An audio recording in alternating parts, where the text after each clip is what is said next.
Leading up to her being born, it was like the dream, just the dream life. Flashing back 5 years ago, the Hyders had it all. An almost 2-year-old beautiful boy and a baby girl on the way. Just a few days overdue, Laura went to her hospital in Shakopee to deliver on May 21st of 2011. Laura and Bret knew they were having a big baby, but even doctors were surprised at the scale. 11 pounds, 8 ounces.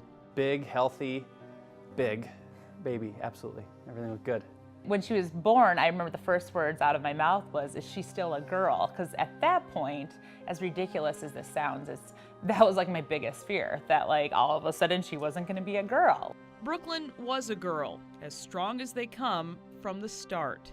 She was born with a golf ball-sized bump on her backside, something called a coccyx sacral teratoma, a type of tumor that develops before birth and grows from a baby's tailbone.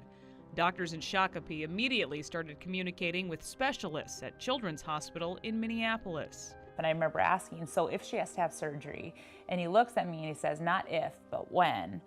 And I was like, whoa, okay, everything just changed. Brooklyn was taken by ambulance and admitted to the NICU, the biggest baby in the unit by far, preparing for surgery in a couple of days. Laura had to stay back to recover from giving birth. But I remember looking at Bret, and he said, wait, you guys are gonna take Brooklyn and Laura's staying here? I don't think dads are ever ready to be the sole caretaker of a child.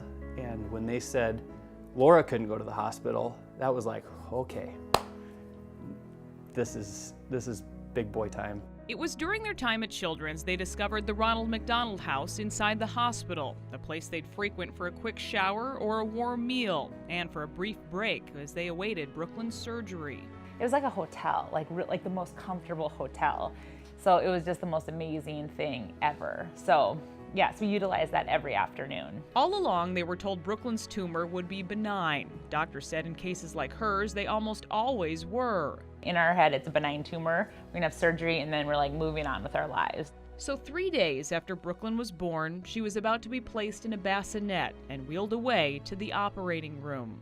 I remember the anesthesiologist was like, no, she's like, you know what, no, and just like picks her up and like carries her into surgery. Like it's like the most amazing thing. So I watched her go away, but like she's holding my baby, you know, so.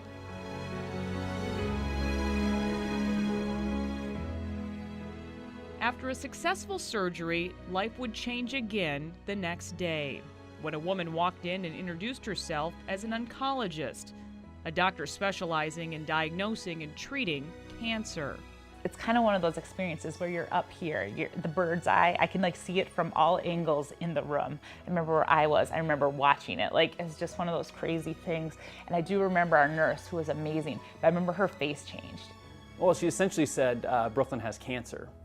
And it was like, whoa, you know, and this is the tough thing about, because I think, maybe I'm just this way, but I think guys try to fix things and try to have a plan and control over everything, and I think it was very humbling to not have any control. I still didn't understand until she used the word, I don't know if we should be doing chemotherapy now or later, and it was like, whoa, wait, what? My four-day-old chemotherapy? Like, what are we talking about? Test results showed 5% of Brooklyn's tumor was cancerous. Their time at the Ronald McDonald house went from one being filled with so much hope to time filled with pain. I couldn't look at anyone. You know, the people serving you are looking at you, and it's like, you can't even look. And I just remember looking at my plate of spaghetti. It was spaghetti, and it was just warm tears, and just trying to eat, and just, like, it's just the worst. I mean, you're in this room with 25, 30, 50 other people. You have no clue who they are, and they're not really in the mood to talk, and neither are you, but you just sort of sit in this room. It was really powerful to be in that environment, going through that, and knowing that other families are going through equally trying times that weren't planned, we're not wired to be prepared for. And it's like the best and the worst place on earth. You don't want anyone to go through it, but it's just such ups and downs. Brooklyn went home for the first time the next day, but she would be back for a battery of tests over the next few weeks. A CAT scan confirmed her cancer didn't spread anywhere else in her body, but doctors thought it would still develop. Chemotherapy is usually recommended for such cancers. Surgery, never usually enough to get it all in a child. It's kind of not one of those, if it returns, but when it returns. Doctors told the Hyders to expect Brooklyn's cancer to be back by the time she turned a year old. But as a team, they decided to wait on chemotherapy as her blood work continued to look good. Brooklyn would go in every few weeks, an agonizing test in patience and in faith. Pray for a miracle and pray. And I mean, we had people praying. The numbers kept getting better and better. And I remember even Dr. Chu was just like, like this is kind of amazing. Like what's happening, you know? And when Brooklyn celebrated her first-year birthday, that day meant even more. Oh, we had a party, like everyone. I was like, it hasn't returned. Like it hasn't returned. So it was like literally we experienced a miracle. Brooklyn has become just the second documented case of such a thing happening, this cancer not returning. Now pediatric oncologists are reconsidering their chemotherapy recommendations based on Brooklyn's outcome.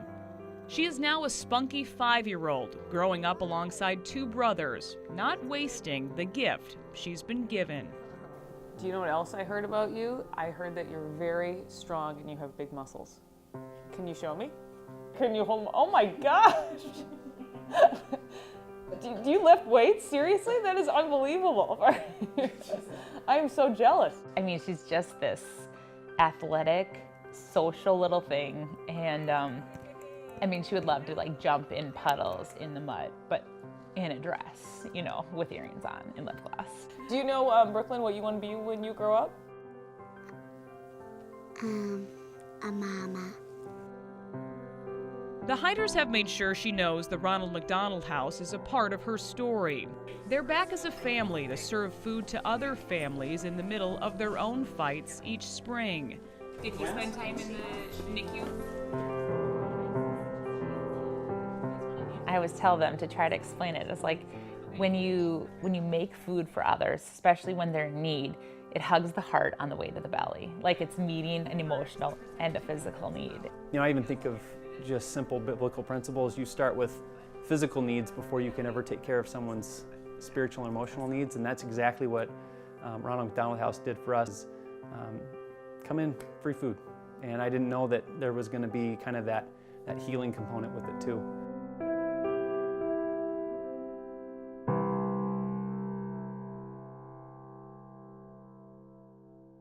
Life to the Max is brought to you by Lifetouch, photography for a lifetime.